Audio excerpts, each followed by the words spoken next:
Good morning, everyone, and thank you for joining us today. We are here to provide an important update on national crime statistics and what those numbers mean for all of us here locally. This press conference is an opportunity to hear directly from our leaders and also our local law enforcement agencies about how we're working together to keep our community safe. We'll hear from our local law enforcement officials and everyone else on their efforts and initiatives to reduce crime in our city and our county. Before we continue, I would like to present all of our special guests that are with us this morning. First and foremost, our Mayor of the City of Laredo, the Honorable Dr. Victor Treviño, and his wife, Ms. Rosa Marquez Treviño. Council Member for District 3, the Honorable Melissa Cigarroa. U.S. Representative from Texas District 28, the Honorable Congressman Henry Cuellar. Representando al Estado de Nuevo León, Ms. Deborah Karen. Representing the Webb County Sheriff, the Honorable Martin Cuellar, is Investigator Conrad Hine. Representing Constable Precinct 4, the Honorable Rolando Roles San Miguel, is Chief Chris Baker. Representing Laredo College, we have Laredo College President, Dr. Minita Ramirez. And also their Laredo Police Chief, Jose Hernandez. Also our City Secretary, Mr. Mario Maldonado. And our Police Department of Police Chief, Chief Miguel Rodriguez, Jr. First, it is my honor to introduce our Mayor of the City of Laredo, the Honorable Dr. Victor Treviño, for remarks.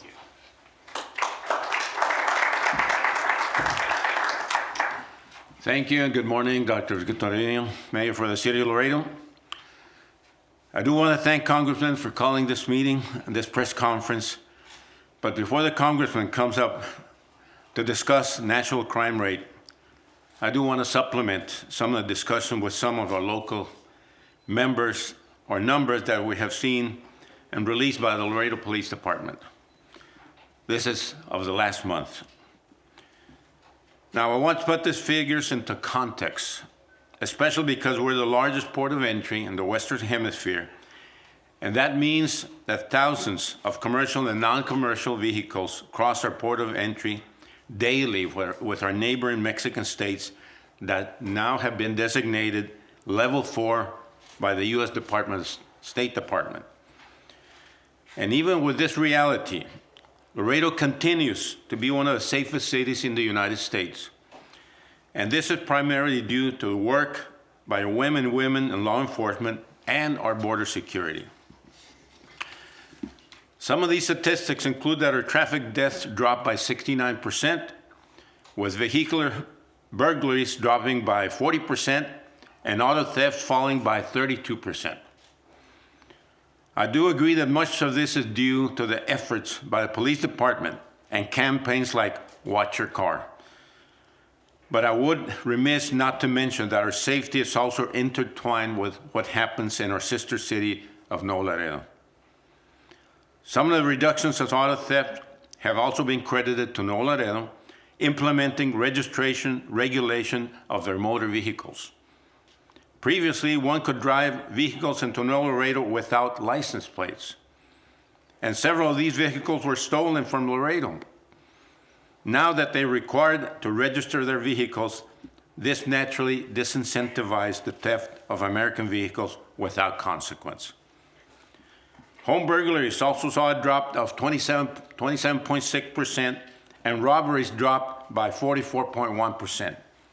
And criminal mischief dropping by 35.6%. And even though these surveys show that a vast majority of Laredo are expressing feeling safe in our community, and poverty rate is down for 4%, which is an important factor to crime, we still have work to do when it comes to mental health, which Laredo ranks last in mental health counselors per capita, and the fact that we have no psychiatric beds, which is a big factor in our suicide rate being up to 9%. This is the reason why, as mayor, I have always supported investing more in our core functions, which include our police and public health services. And as a Laredo, I know that we can come together to address our law enforcement and public health and mental services needs, and we can improve the quality of life for all Laredoans. Thank you very much.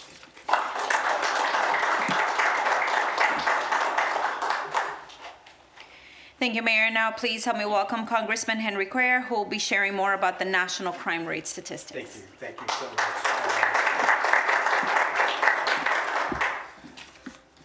much. Good morning, everybody, and it's good to be here.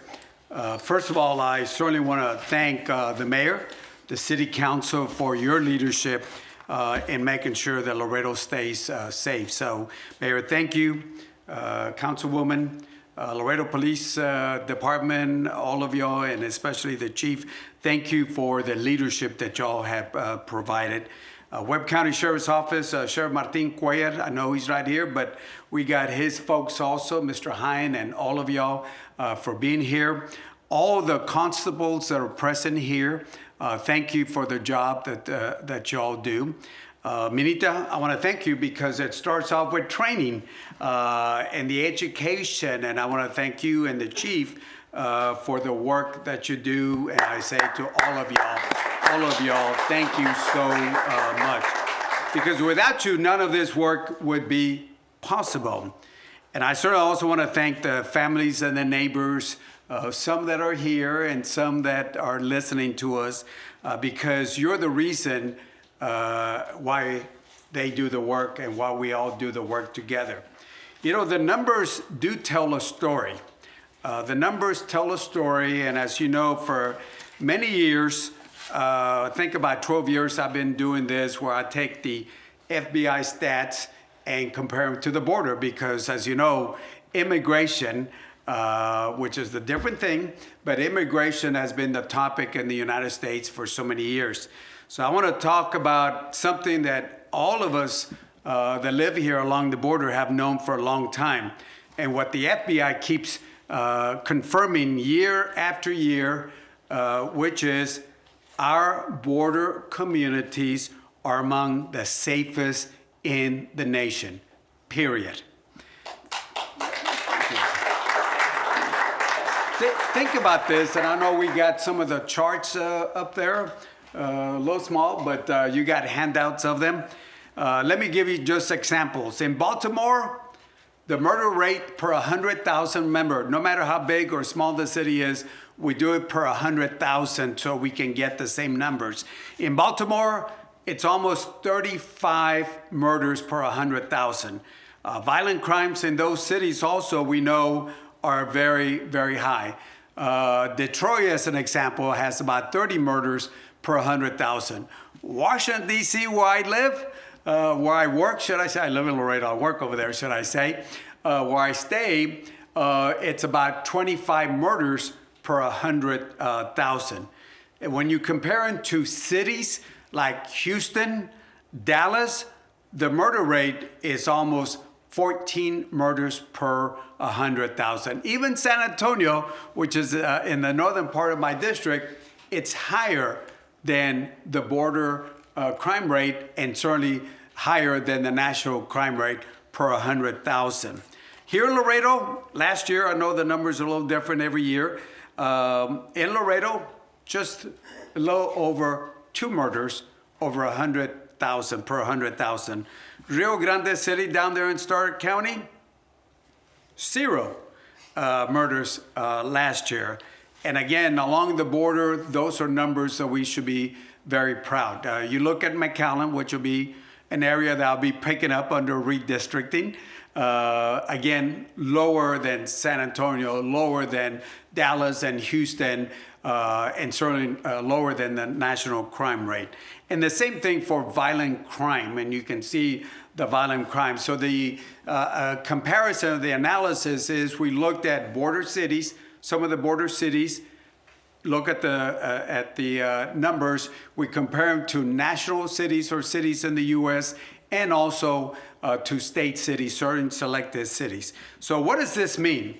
and I think you all know this, that safety isn't just a statistic in a government report. It's whether a mom feels secure sending her child to school every morning. It's whether a worker can head to a job site with peace of mind. It's whether a family can walk to church on Sunday knowing that their neighbors and their law enforcement are looking out for them.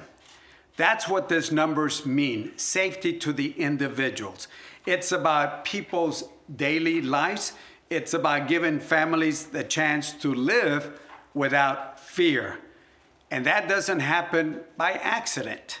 It happens because these men and women that we have here today and others that are working right now, local, state, federal, put themselves on the line every day, and we thank them for what they're doing.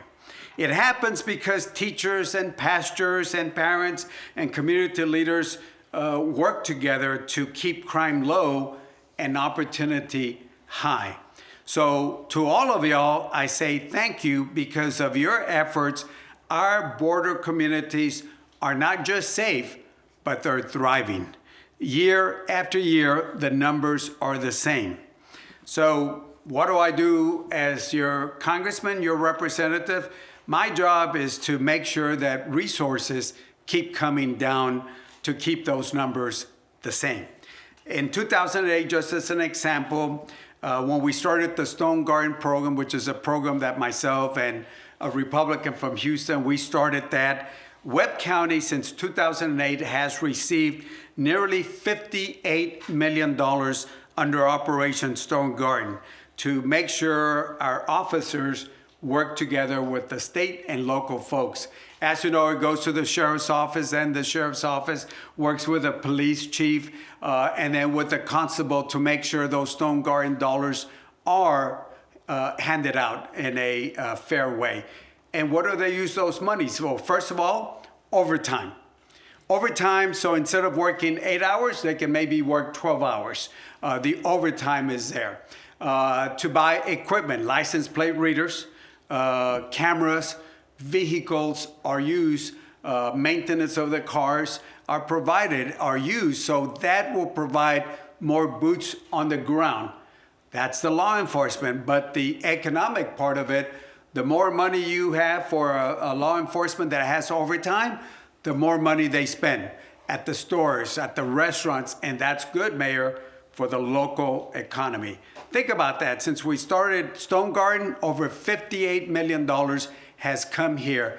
That's an investment. And moving on to another program that I've supported for a long time, and that is the COPS program. And again, I could have gone down for a lot more years, but just since 2017, Laredo has received almost $8 million to help with the COPS program. In fact, I believe just last year, $3.1 million to hire 25 new police officers. Those are cops that will be there on the streets and patrolling to keep our streets safe. Those are just two programs. There's other programs. For example, at the federal levels, I worked hard with my appropriators to add $650 million for community policing. We need to do more, and I know that we need to do more, but that's a good chunk of money. Over $2 billion for state and local law enforcement for different other types of programs.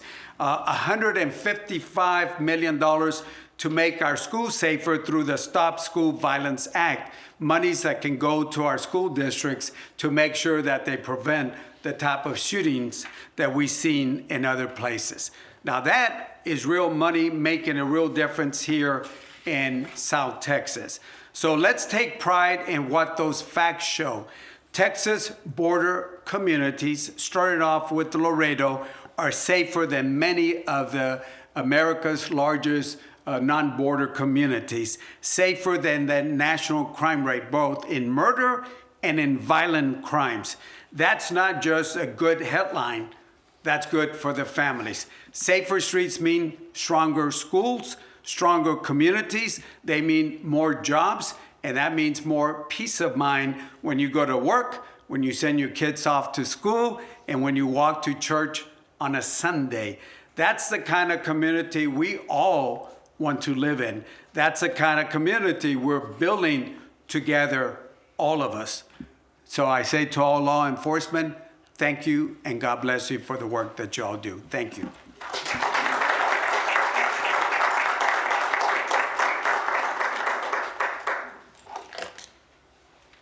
Thank you, Congressman. Next, we'll hear from our police chief, Chief Miguel Rodriguez Jr. on our local numbers.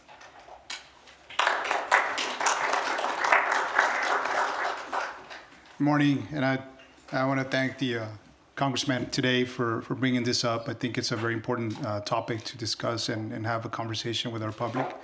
Our mayor, who's always in support, our Councilwoman Cigarroa, who's always here supporting the police department. And today I wanted to, echo the same thing that our congressman and our mayor just said, right? Mental health, right? Mental health is huge, and I think that is a topic that we need to continue having a conversation about because it's what's hitting our city right now. And I think that the more we looked at it under a microscope, the bigger it is, right? And so I think when we're talking about numbers and we saw them right now about violent crime, every time that we look at these numbers, we see murder as something that is preventable, probably. Violent crime, definitely preventable. And those are things that our command staff and our chiefs look at it every Friday. This is the one thing that we look at. What is the crime that we saw during the week that is preventable?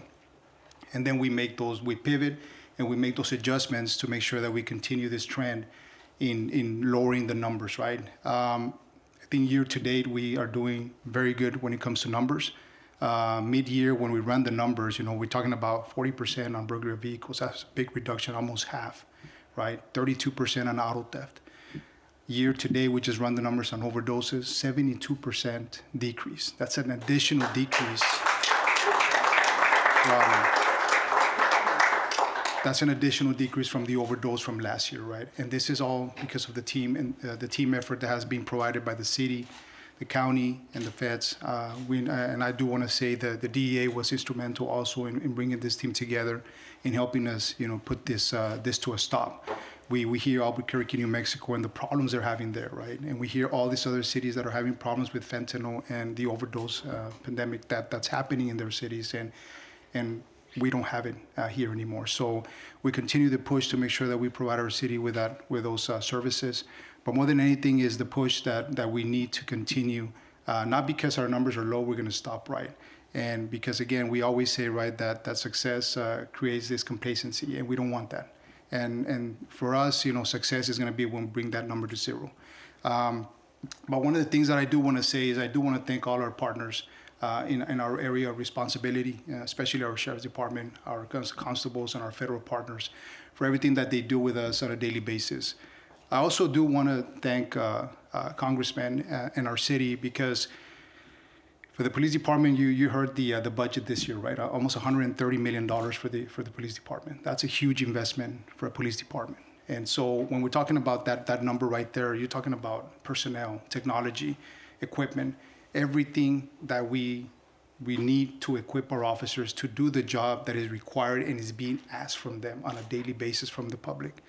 And so we are very thankful for that from our city. And we're also very thankful for our state and our local representatives because they're the ones who bring the grants, right? So almost $20 million in grant, Congressman and Mayor. That's a lot of money that is being brought in and is being justified by the police department to be put to use for the safety of our city. That's huge. It's almost $20 million. So yes, there's a match and all that good stuff that we talk about. But again, right, all those things helps give the safety to our city. And last but not least, our patrolmen. Our patrolmen who, even though we're 70 officers short, we pivoted, right? We pivot to make sure that we address the problems in certain areas of the city. And so when we look at our map, every time that is blinking red, our captains are very good at deploying our resources there. And so that's on a daily basis because we don't have the personnel to have spread out personnel everywhere in the city. And so when we do this, it is very important because this is what keeps our numbers down. So when we're shifting, even with 70 officers short, and we're doing double digits decrease, that's incredible work to our patrolmen. Our patrolmen being there, have been visible every single day. Our response time, 4 minutes and 2 seconds. That is phenomenal work from our police officers. So again, I strongly believe that training is of utmost important, Congressman. I do want to thank Dr. Minita for it because it starts from the academy, right? We just graduated 17 on Friday. And you see these young officers with the passion and the caring that they have to make sure that we continue this trend. You know, it's just a win-win. We can't say that it's not a win-win, right? But it's that continued effort, not only from the police department, but from the public and our city leadership that continues to push the note, right, that we need to be not good, but elite every time. So again, I do want to thank you for bringing this topic up. It's a great success, but we're not finished yet. We need to continue, and I think I strongly believe that with this effort and the support that we always get for the police department, we're going to get to that number, Congressman, Mayor, Councilwoman. Thank you.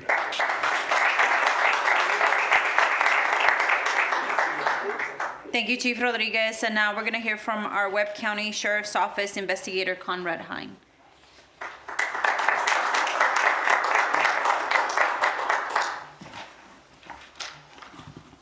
Good morning, Congressman Cuellar, and ladies and gentlemen.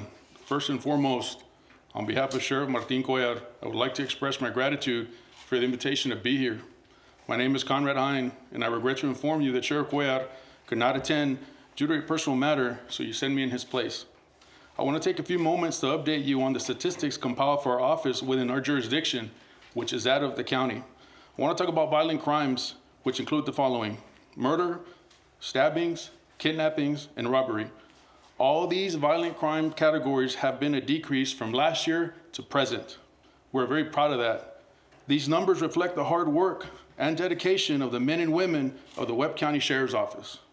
I recognize that every crime has its victims, and that is indeed the primary motivation for our dedication in law enforcement, to assist and safeguard those who cannot defend themselves. However, we recognize that our law enforcement responsibilities are truly never complete. Sheriff Cuellar emphasizes the importance of teamwork within our office for the greater good, and we remain committed to providing the highest quality law enforcement services to the members of this county. He has always prioritized team above all else. Sheriff Cuellar understands that collaboration among all law enforcement agencies is essential to accomplish our mission. Furthermore, Congressman Cuellar, as I conclude my remarks, I want to extend my appreciation for your unwavering support of law enforcement. The funds you provide us act as a multiplier, effectively contributing to crime reduction. You see, I began my career in this field several years ago, sir, as a Texas peace officer, and you have consistently been a reliable presence in our communities, always going the extra mile for police officers and all members of your districts. Once again, sir, I sincerely thank you for the support and the time you dedicate to everyone. Thank you.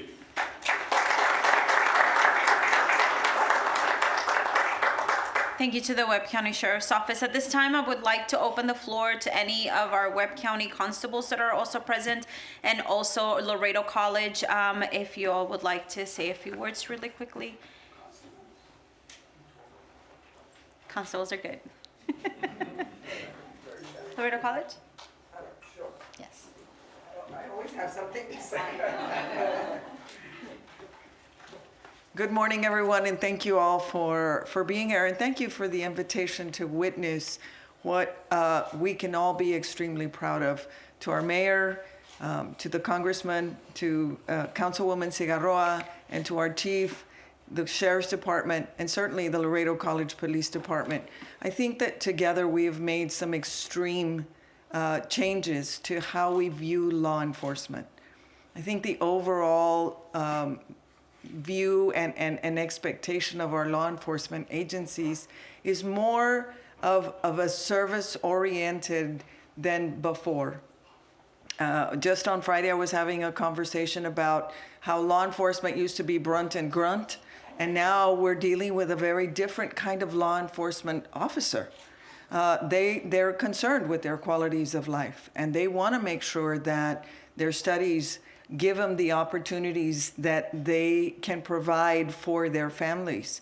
And so as we work together through the educational process, and as we expand not only our police academy, our Homeland Security Department, our forensic science technician, which in collaboration with Chief, we developed to help support all law enforcement agents. I'm proud to say that in the program, sir, we have about 60 students already enrolled for you. So we're getting there. This is the first semester we kick it off, and it is thanks to the cooperation between educational entities and our law enforcement agencies to see a need. That forensic science technician program will take certified peace officers out of doing the actual gathering of investigative materials and put them back in where they need to be. And we're training a cadre of forensic technicians to help support those investigators that do their job. And so these are the quality and the kinds of new programs that Laredo College provides our community to help support the efforts that all of you in uniform and not uniformed sometimes are making to keep our community safe, to keep our schools safe, and how we work together is only going to make the future better for all of us. And so I thank you all for the opportunity, for the partnership, and certainly, Congressman, I thank you, because over the course of the years that I've been in higher ed and in public ed, you've always been a champion for not only education, but for the safety and security of our community and the future sustainability of our economy. So with that, I say muchísimas gracias. Thank you all for being here. And sir, thank you for bringing this to light. I think as a border community, we know that the future of all of this country lies in the border. So thank you.